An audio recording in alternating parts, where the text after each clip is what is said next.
welcome to Season 2 of the Evolv podcast. In this new season, you're going to see upgraded equipment and guests that are going to be joining us on themes of business, self-development, health and fitness coaching, and our journey from start to finish. So sit back, relax, and enjoy the rest of this podcast. Peace. And we're on for another week of the Evolv podcast, ladies and gentlemen. We've got AJ and we're welcoming him. Well, we are welcoming him to this week's episode. I did it right this time. Thanks for having me, guys. I really appreciate you boys. Well, that's an intro for the century. So. Should we clip that and make that like our ongoing intro? No, definitely not. Welcome. We've got AJ on the podcast this week. A little bit of a deeper dive into the PT realm. Again, we've got another personal trainer on. Another interesting... Another three PTs in the same room. I know. Another 3 PTs in the same room. What's going to happen? I heard we kiss. Yeah. Oh, hey, he's been watching. He's been checking out the thumbnails. Good stuff. Now, AJ, give yourself a little bit of an introduction as to who you are, what you do, and we'll go from there. My name's AJ. I'm currently a PT. Been doing it for over a year now. I love it. Also studying full-time clinical exercise physiology. So just upskilling, trying to work with different people as well in the future. How's that? How's going to the clinical side of things? It is very different. Like you get a range of different people, different injuries. So like with us, we're training pretty much gen pop, bit of overweight people. This is like you break it down into like neuro injuries, like your stroke, spinal cords. You've got your cancers. You've got a bunch of other different illnesses and stuff, even obesity and stuff. And just working with that, knowing in depth how to work with it, really just opens my eyes, and I think it even makes me a better personal trainer with Gen Pop as well. It's a good way to visualize it or look at it, especially with all the study that you're currently doing. Was it something that you always knew you wanted to do? Well, funny enough, it was never really an option for me. So since I was maybe 15, I was like, if it's not physio, I'm not doing it. And pretty much fucked around in uni for 3 years. Got my grades back. I'm like, fuck. Don't think this is an option. So went into clinical exercise physiology, was lucky enough to get in, and honestly I haven't looked back. And I think compared to sitting there massaging people for 30 minutes then training them for 30 minutes, as opposed to being an ongoing help for someone, exercising, changing their lives day by day, making everything easier, I think this is definitely where I want to be. Yeah, just to give an insight as well, they always say, people that do sports science, because both me and AJ did sports science, going into that course, 60 to 80% of the people that walk in there only do it because they want to get into physio. But then once they finish that third year, they're like, yeah, I'm not getting into physio. So they either stop right there like I did, or they go and do EP like what AJ is doing. And EP is basically like the upper echelon. He's basically a smarter PT than us right now. Do you see a lot of, like, have you seen over the course of your time there, a lot of people fall off? As in drop out of the course? Yeah. So far it's been a small cohort for a master's, only about 20 of us to start. We've had about 3 people drop off. Yeah.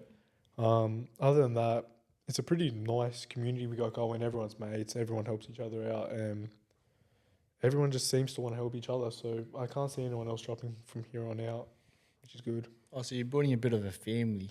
Yeah. But at uni. Yeah, it's pretty cool. Go out for drinks after sometimes because we finish on Fridays. A few of us will go down. And yeah, it's mad. That's good to have that relationship with your uni friends, and having that relationship with uni friends also gives you the opportunity to be that cool, calm, smart, collective person when it comes to the personal training as well. So what really kickstarted it for you with your personal training journey? Where did that all begin? So maybe about 3 years ago now, 4 years ago, I started coaching, just soccer, and man, I loved it. So then I was like, all right, I had an opportunity to get my Cert 3 heavily subsidised through the government because of my degree. So I did my Cert 3 and got into group training, and I was working at a boxing gym for quite a bit, running the group sessions, and I loved it. And I just never really wanted to get into one-on-one training until, like, I had clients in the group sessions come up to me after like saying, "Oh, can you help me out with these goals?" And I'm like, no. Yeah. But then one day, B Dog gave us a call. He's like, Big B Dog. And I was like, get the hell away from group training. he's like, I hate it. I never want to do it, so you can't do it either. He made me an offer I couldn't refuse. He's like, look, I'm away. I trust you. You know what you're doing. You got your head switched on. I need you to get your Cert 4, get your head screwed on, and come help me out for a bit. And I pretty much did that. Started working with Brendon for a bit. He took me under his wing for about 3 weeks, showed me the ropes. And then from then, I haven't looked back. Mobile personal training was just what I enjoyed doing. So I sparked it up. You I did. was a little ignition coil. You were. You motivated me. I have a photo of you on my wall. I just look at it before I go Just to a every Brendon client. shrine in your bedroom. I wouldn't mind that, you know. I've talked about on the podcast getting like a big statue done of myself, remember? Oh yeah, like the Ronaldo one in Portugal. Yeah, like that one, yeah. Is it But gonna I be said that that bad? I said I'd build it myself, so I Yeah. wouldn't get any like saves to do or anything like that. I don't know what it would look like, but I don't think I want to know what it would look like. Can't be worse than the original Ronaldo statue. That was That was bad. Oh, that was was class. bad. That one. laugh, bro. That was horrible. Far out. Yeah, so obviously becoming a PT and learning the ropes from Brendon, what was like one of the main things you took away from Brendon's being under Brendon's wing? Just the way he builds rapport with clients. Like I've never seen it before. The way how open he is with his clients. It's like you're not coming into a session. It's you're coming in here to meet a family member for a long time. You're coming in to have a catch up. Yeah, you're doing the exercise, but they have a level of respect for Brendon where not only do they like listen when he talks, it's like they trust him to deliver the right things for them. And I think that shows in the way they treat him because they're so open with him. And I think that all just comes with the trust of Brendon's coaching. Yeah. So that was a big takeaway for me. That's that's probably one of the biggest things when it comes to PT is obviously building that rapport, and Brendon has also taught me how important it is to build rapport. Like obviously I was a group trainer prior to doing the one-on-one as well, and I feel like there was that opportunity where I could have done more one-on-ones, but you're a group trainer, so you only want to stick to one thing. So when it comes to the one-on-one side of things, you're like, yeah, maybe, I don't know. So I steered you both away from group training. You Pretty did, much. Brendon. Yes, we'll don't worry. The shrine's coming. The shrine's coming. If that's what you wanted to hear, the shrine is coming. Look, guys, I will one day run a group session, just in your honor, all right? What All about right. this Sunday? Oh, little plug, guys. Far out. We both can't speak today. Little plug. Every month, Dynamicrecov is running a monthly group session down at Ramsgate. So if you're willing to come down, come on down. You're welcome to come down every month on a Sunday, last Sunday of every month. And AJ himself is coming down as well. I am. He's just roped him in I guess I am now. on video. He has to say yes now. Someone sent me the address and the time. But if you start selling you Mobilize fitness shirts, make sure you buy them because we're not selling Dynamic Recov shirts yet.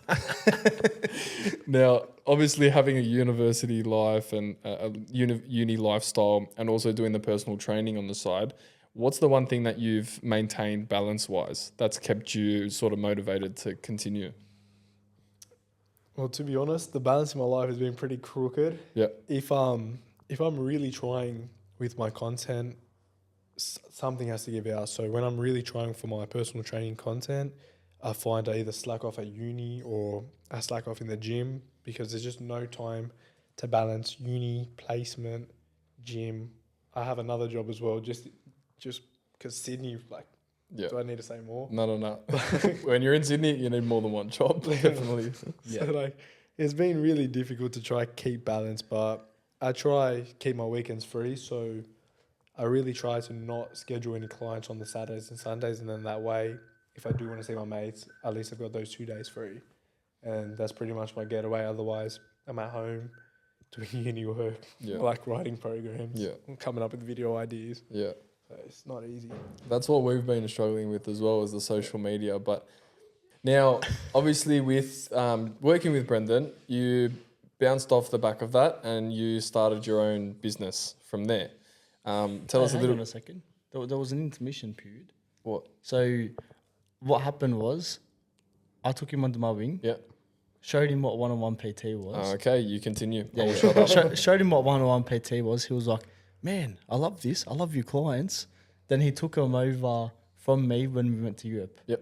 So we went to Europe for 9 weeks, that whole 9-week period, and a little bit before, a little bit after.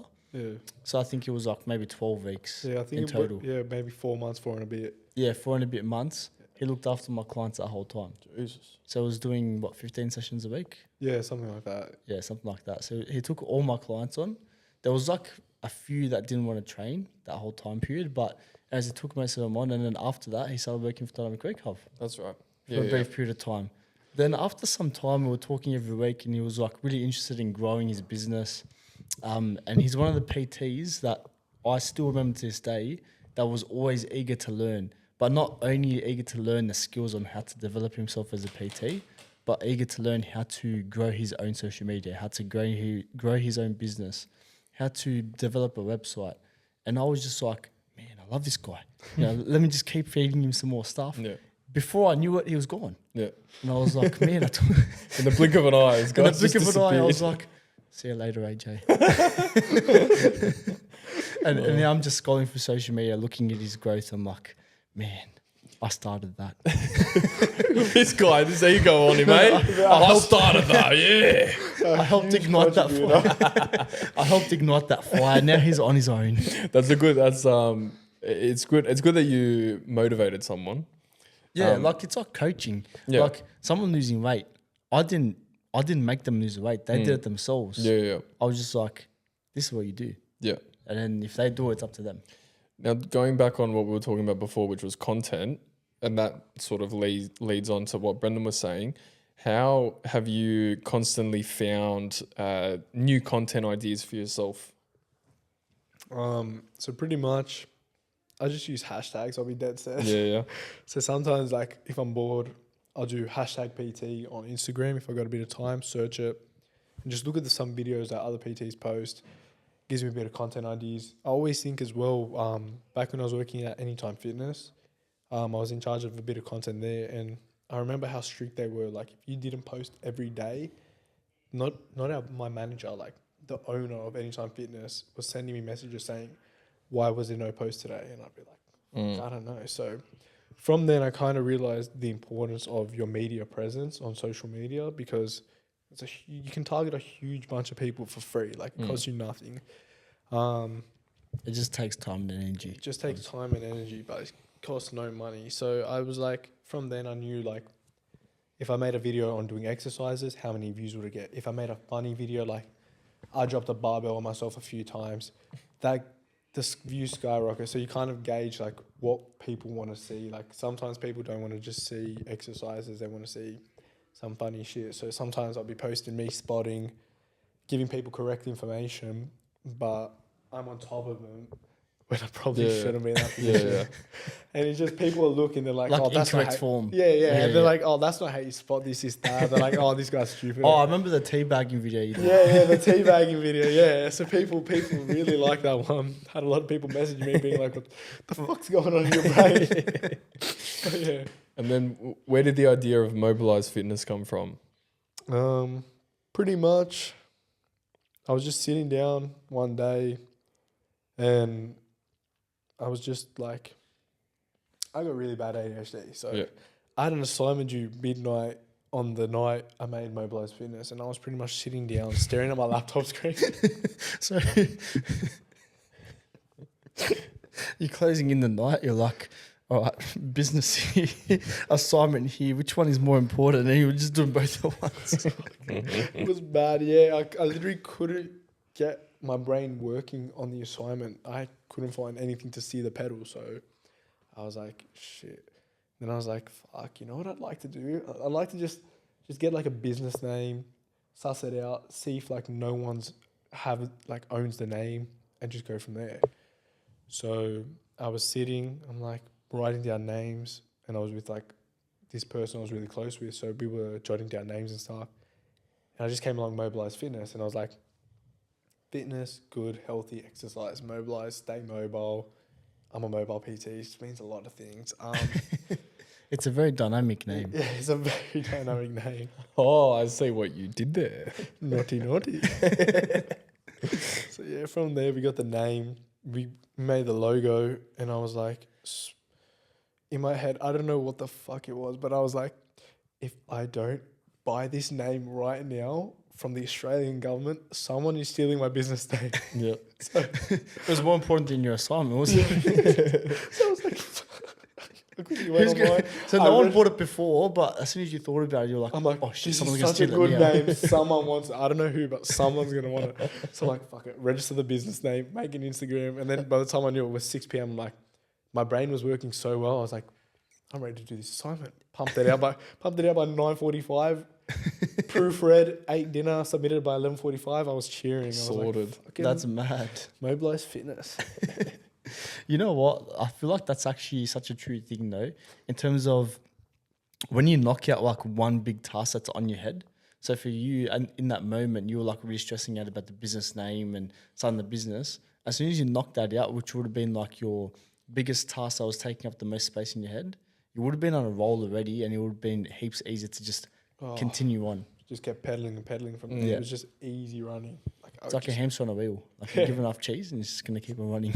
That's like Brendon when we're working. He'll give me a coffee just to keep me going on the wheel. But this guy, does he give you a coffee because like you need it, or does he give you a coffee because he needs like 8 a day to function? Yeah, that. And he also gives me the coffee because he knows I'll work harder because I'm like buzzing. I'm like, oh, Ray, you look a bit flat there. You want a coffee, mate? Yeah, no worries. And then he'll sit back and It's Hey, more. How you going over there, mate? Yep, bloody good. It's Sweet. more just to influence you to have just as much coffee as me, Yeah. since I don't feel weirded out. Like, I think he knows 8 coffees a day isn't normal. so I'm like, if I do it with someone, then it's a bit more normal. it's evened out. justifiable. Yeah. I'm like, oh, Ray does it, so it's fine. Now, obviously, uni. I spoke about this before with you. Uni and obviously work, headspace. That's a big thing, obviously, in this industry, and we talk about it a lot on this podcast, and we've talked about it with heaps of people. But what's the headspace going into running your own business and obviously the university work too? Just, I know when I need to grind and I know when I don't. So there were times when I first started Dynamicrecov, I was on top of everything, on top of like getting reviews in, on top of my posts daily and stuff, on top of pretty much anything that needed to be on top of business wise, I got to. Then I hit a certain point where I had enough clients. I was doing about maybe 15 sessions a week on my own. And when I broke the numbers down as well with my accountant, he was telling me, like, if you're not making at least 7 sessions a week, don't bother doing this because you're going to be losing money after tax. This is that. I don't know. He says words. I'm not a tax person. Yeah.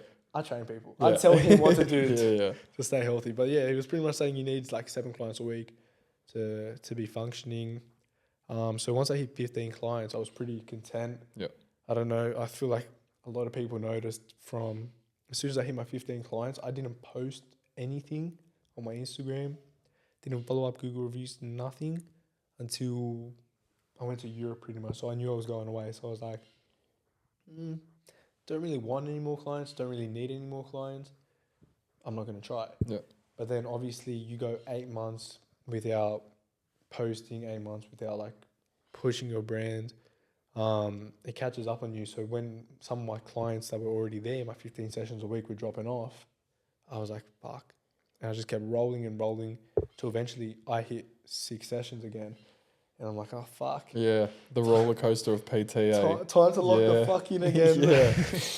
Because It's because you got comfortable at that stage because you got told you just have to be over 7. You're at 15. You're like, I'm more than double, It was so I don't have to perfect. worry about it It was anymore. perfect. So all I had to worry about was my uni work Mm. and doing those 15 clients. And it was the easiest thing to Yeah. manage. And then as soon as it drops off, I'm like, shit, well, time to start looking at new work, like other work just to make up some Supplement it for a gaps. bit. Yeah. So I had to get a second job. But it's honestly like better in a sense where customers sometimes walk in and I leave my business cards on the table and like they'll be like, oh, I can't fit in this shirt, or oh, I don't look good in this shirt. And just naughty, just slip them a little card. And they're Yeah. like, oh, what's this? I'm like, oh, personal trainer I know. They're really good. Yeah. They go give me a call later. Slight plug. They give me a call later. And they're like, oh, I was at a suit shop before. They mentioned your name. I'm giving you a call. I'm like, yeah, that was me. How you going? So having a chat with them. And I've actually gotten 2 clients actually from that. So in itself, there we go. Yeah. it kind of benefited me because then pushed me over my 7 sessions a week. Yeah. So, But that's you creating your brand yeah. as well.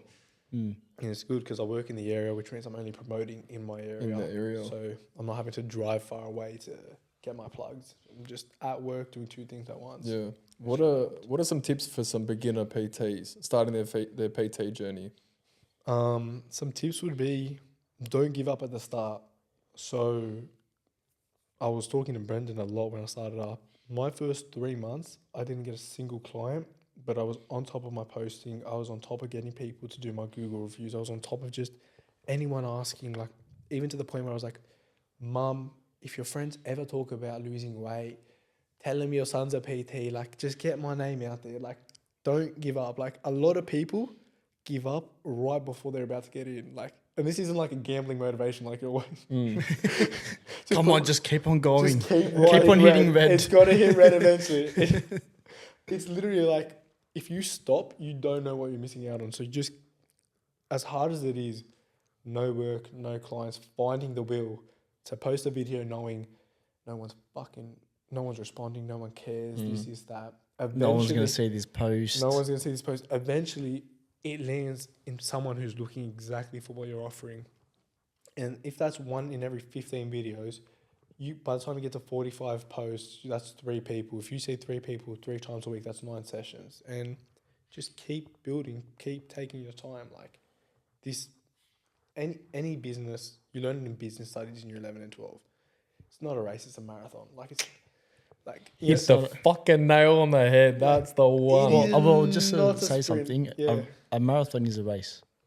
It's not a sprint. I was waiting for Brendon to tidy that one up. Where's the crickets on that? Oh, he's gonna press it anyway. There it is. Do you? What are your thoughts on social media in the fitness realm? Because for us as PTs and posting consistent content, are you one of those PTs that will see a bunch of likes on a video and get G'd up, and then see not as many on a post, and it's just sort of ride the roller coaster? Or what's your viewpoint on social media as a PT? It's a useful resource. Don't get me wrong. It is a very useful resource. But Good tool. you go from videos getting 80 likes and 2,000 views to your next video flopping like 30 likes. It's just your closest mates, bro. You're getting 100 views. Yeah, yeah. The slow grind. It's like, where's the consistency? Yeah. But it's like those videos that get your 2,000 views, or your videos that take off, or you accidentally like go viral. Like those are the videos that get you your clients. Like, for example, I said it before, when I wasn't posting, no new hits. As soon as I started posting again recently, within the past 2 months, I've already had 3 people like hit me up saying like, hey, this is my number, or like DMing me, and I give them a call, we organize, and then you get clients from that. So I just think if you have the time for it and you actually value it, it is the best tool. Like, it's better than any website. I went my first 7 months of my business without a website. Like, I just didn't see the point. And then I was like, okay, time to see more professional, get a website. But you can do it without websites. If your social media presence is strong and you can target the right audience, I think it's a really useful tool. It's like a new resume. Yeah. Like this year's top of resume. Yeah. Having like, if you're a PT, you kind of have to have some form of social media presence, because every PT is out there on socials. Yeah, like you're doing yourself a disservice by not being on social media, because you're targeting, like you're getting rid of a whole target audience. Like you could be, like you said, I'm pretty sure you tell the story better than me, but when you were out there giving out pamphlets and stuff, like you got no one, whereas a post can get you a lot. Like I remember once I printed out a bunch of pamphlets and I went with my brother, about 200 houses, just going in, dropping a pamphlet in every single mailbox. And I was like to myself, shit, man, if even one of these guys say yes, I am on. Yeah. Nothing. nothing in And that's from 200 200, houses. and that was you were taking like a few hours to get it done. It took us 3 hours, and I have to say, like, just my brother coming along, like, full credit to him, but that took me a while. And 200 houses, not a single person. And I'm like, bro, even if they keep this on their fridge for later, maybe in a few months if they give me a call, nothing. And I think it's also important when you get a new client, ask how they found you. And I think that also really helps with, am I doing something right? Am I doing something wrong? Because And knowing which marketing form has actually worked. yeah, exactly. If it's Instagram, if it's Facebook, if it's Google. an ad. Yeah. So good. It helps so much because then you realize, like, okay, am I investing my time in the wrong thing, or can I be putting more effort into something else that I'm neglecting? And it just helps heaps like that. It really helps navigate where you can target your effort levels. Mm. I feel like that's in the PT world, you can fall off and target your energy on the wrong things, just depending on, you know, for instance, mobile personal training, which is what we do. If we funnel all our energy into just promoting mobile personal training, all that energy may not even be worth it because we don't get any responses. But the calls, or, you know, not door knocking, but going to cafes and stuff like that and leaving a little pamphlet there, that might reap more reward than you consistently calling or you continuously making content. So you just have to obviously find the right avenue, The right marketing platform, and the right type of marketing for yourself as a business. How did you find that for you? Trial and error, really. Like, literally just waiting for my clients to come, waiting, and then just finding out, like, hey guys, how'd you hear about me? Like, someone said, I had a personal trainer near me, and my business came up, and I was stoked. I was like, my business came up for you. Like, what the fuck? And yeah, and That's mad though. yeah, and they ended up DMing me on Instagram as well. She's like, I saw it on Google. You didn't have a website. I checked out your Instagram. You seem pretty legit. This is my address. Please come. Let's do a consult. And went from there. And that client I've been with for about a year now. And There we go. love him. Love him to death. So there you go. It's crazy building those relationships. It's awesome to actually say that you've created a relationship with someone for more than a year that you didn't know a whole year prior. Yeah. It's insane because, like, now you go like a week without seeing them. Yeah. Like, they're going on holiday soon, and I'm gonna be like, "Fuck, you know what? You actually feel missing, mate. I'm kind of gonna miss them for like 2 weeks. going? I miss them. I need to know. Why aren't they taking me? Like, I'm their trainer. Like, don't they love me? I should be going with them and training them there. Yeah, exactly. I'll train them every day. I don't care. Just bring me. That transition from just a regular personal trainer that was doing group sessions, then to one-on-one, then to now running your own business. How was that transition for you?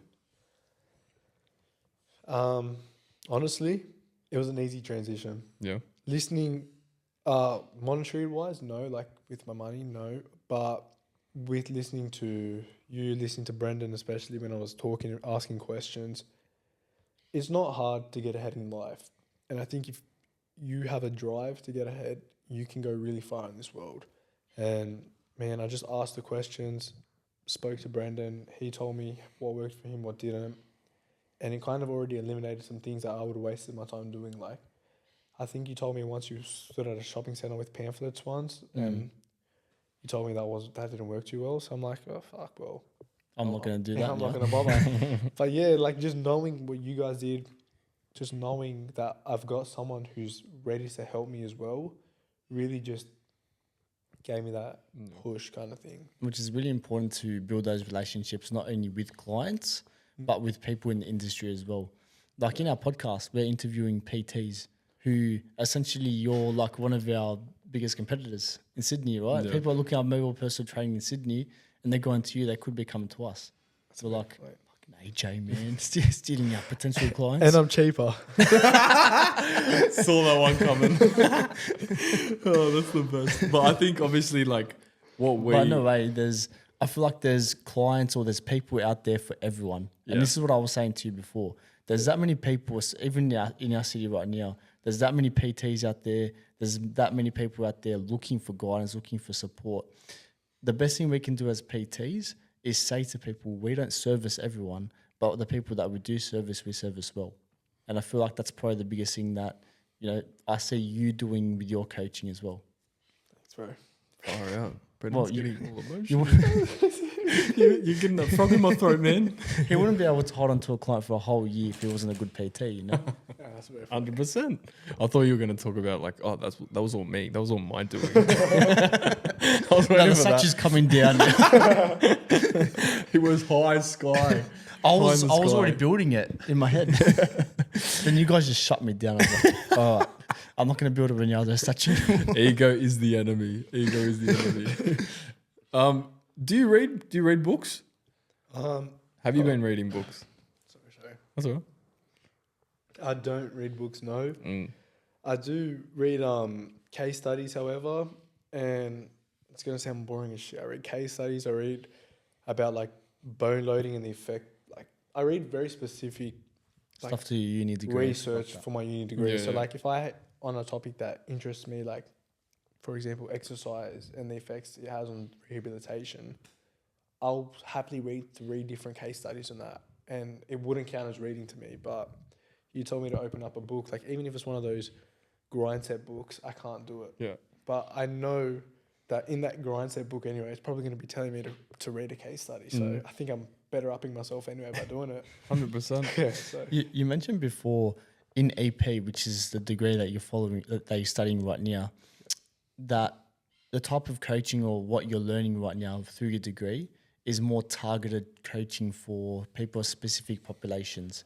You know, injuries, people with specific conditions, and you know, rehabilitation in that sense, right? Yeah. But you also did say that your degree is helping you with coaching for Gen Pop as well. So how is it? Like, how is it helping you with these specific populations and also Gen Pop, and what can you tell people? well, the main way it helps is with everything, you have to do comparisons. So you can't say that this helps without comparing it to someone who's genuinely healthy. So, for example, if you're saying aerobic exercise is going to help build lung function and in turn send oxygen throughout the body, mitigating the risks of cancer and stuff, and like stopping the spread of tumors, it's like, okay, that's cool, yes.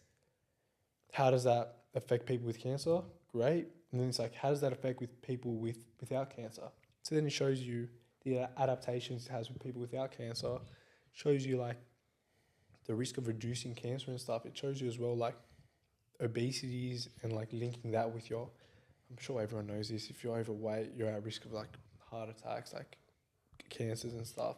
But it's showing you in depth how, and knowing that, knowing how it targets them, how it targets Gen Pop, you can kind of evaluate and figure out what works, what doesn't. And it's helped me with like my time management as well, with my placements.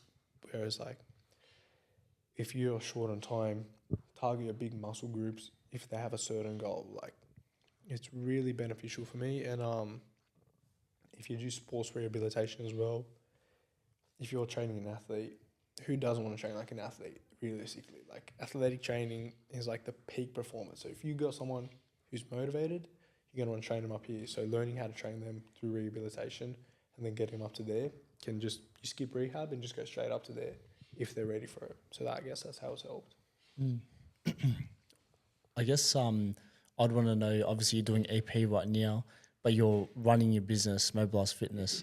What is your goals with your business? Is it to start coaching people in that, with those specific populations that you're learning about right now, to elevate your business in that direction, go to clinic? Like what's it looking like? So the goal right now is finish the degree, get my certifications, and then work through the NDIS. That way I can continue Mobilize Fitness with my clients, but hopefully get it registered as a business that can like help people that need exercise physiologists. That way they get their refund back when they train with me. And then from there, do that for a bit.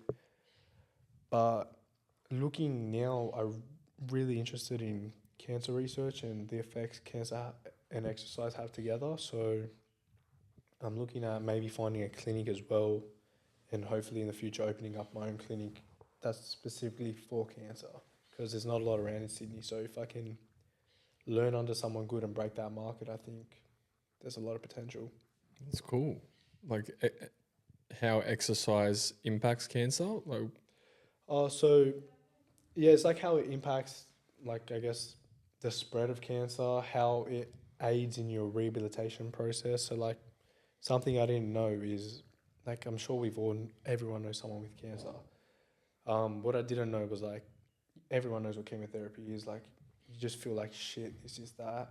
You're bedridden, so I thought. What I didn't realize is it's actually more beneficial for people to exercise while undergoing chemotherapy. And there's certain stages where you can exercise and you can't.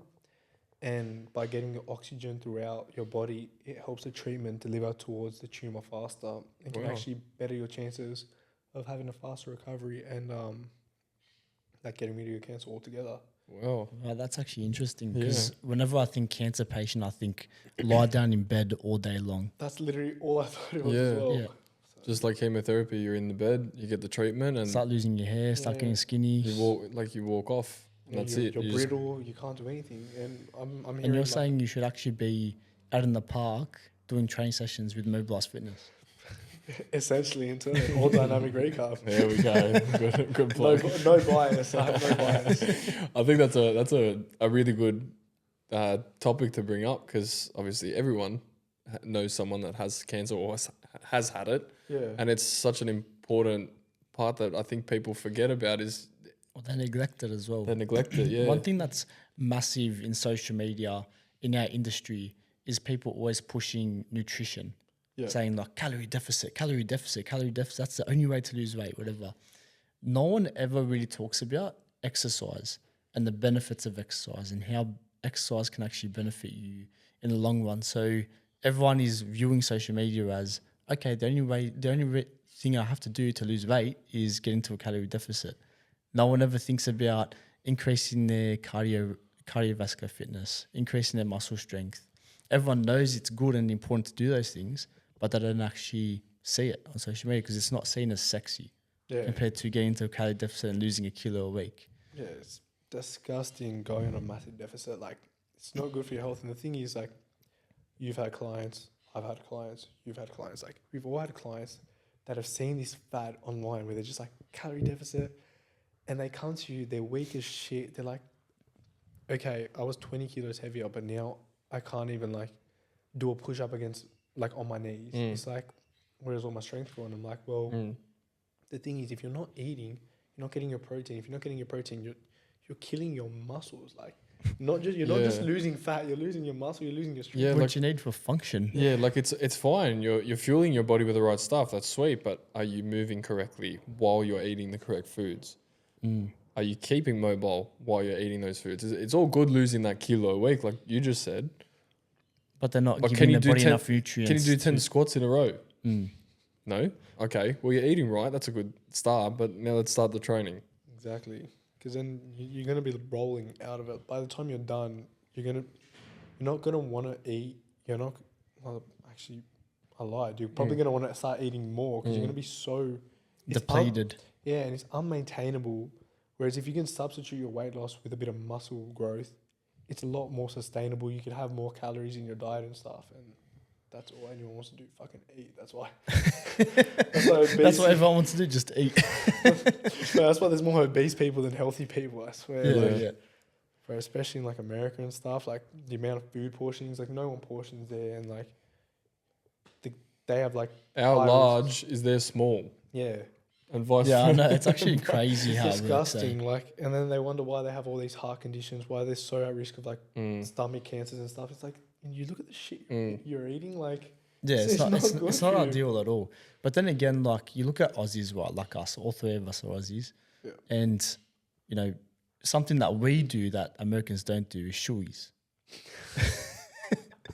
I had a feeling this was going to come up in this podcast. I had a freaking feeling. So, all right, you tell the story, but I'll just sit back. I'll put the mic down for a minute. I was hoping this didn't come up. So just last week, no, it was 2 weeks ago, I think. I was talking to Rianon and I was like, man, if I could do Europe again, I'll do a shoey in every country. And he was being dead ass. And I was being dead set, right? And I just remember seeing AJ stories going through Europe doing shoeys, and I was like, The one man. the one thing I was like, where the hell did this spark? Like, what sparked this? And he goes, look at this, mate. And it was AJ in Europe everywhere, going bang, bang, bang with a shoey. So I finished my jiu-jitsu comp. Oh, congrats, by the way, on that. Oh, jeez. Got to the pub with the boys. I was like, boys, It's time. it's time. Had a pint, poured it into my what were they called? The high high tops. The New Balance high tops. My New Balance high tops. Yeah, it doesn't Mate, get any more Aussie than Filled that. the whole pint. I'm telling you, the whole pint A was in VB there. as well. Had to like lay it off the top. Freezing cold. It was a cold night, windy night as well. And it was Just just sunk it, but it was teetering off to the end of the night, and actually the boys were about to leave, and Brendon's like, "How do I rope him in to stay?" Shoey. First thing that came to his head, shoey. And all he thought was beer, shoe. Took the shoe off, poured it all in. Next minute, he's just bang. He fucking has to take a breath. He goes, shit, I didn't actually expect it. Bang, goes for the finisher. And everyone's like, no way, this guy just did the shoey. No way. I feel like it doesn't get any more Aussie than It that. does not. But can I ask you something? Yeah. How good does it taste coming out of a shoe? That's the important question there, Brendon. You know what? It did taste a little salty, but if I'm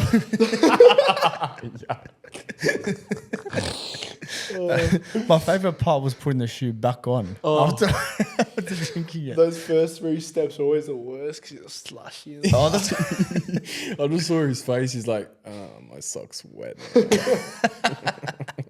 but after another beer, that feeling goes away. You know? Oh, yeah. What wet sock? You know? Yeah. What sock? Did I do a shoey? I don't remember. I should do one again. Oh, the other shoe this time. All right. If there's one message you could give to the world and say it loud and proud, what would it be, AJ? Obviously fitness related. No, it can be. Nah, it can anything. be whatever. I'm joking, business, I'm joking. fitness, just or wanted maybe teaching him how to do a shoey. There we go. Yeah, I can teach you all how to do a shoey. I've got to say Brendon's shoey as well, just a view form and Yeah, stuff. As a personal trainer, I just need to assess form, tell you what you did wrong. Oh, and of stuff. course. I'll show you just after this podcast. Should we share it on the podcast as well? Yeah, if you want to. We'll add a snippet in I'm here. going to clip it in right now. What's your message to the world, AJ? My message to the world is just enjoy everything while you're young. Like, there's going to be a stage where people rely on you to do things. Like, you're going to be married, you're going to have a family, you might have to take care of a family member. So while you're young, work hard, save up a bit of money, and just fucking live your life and enjoy it. One shoey at a time. I'm sure you had it. What about to the viewers that are potentially older and already have those responsibilities? What would you be teaching them? Because I'm sure a lot of your clients are at that stage, right?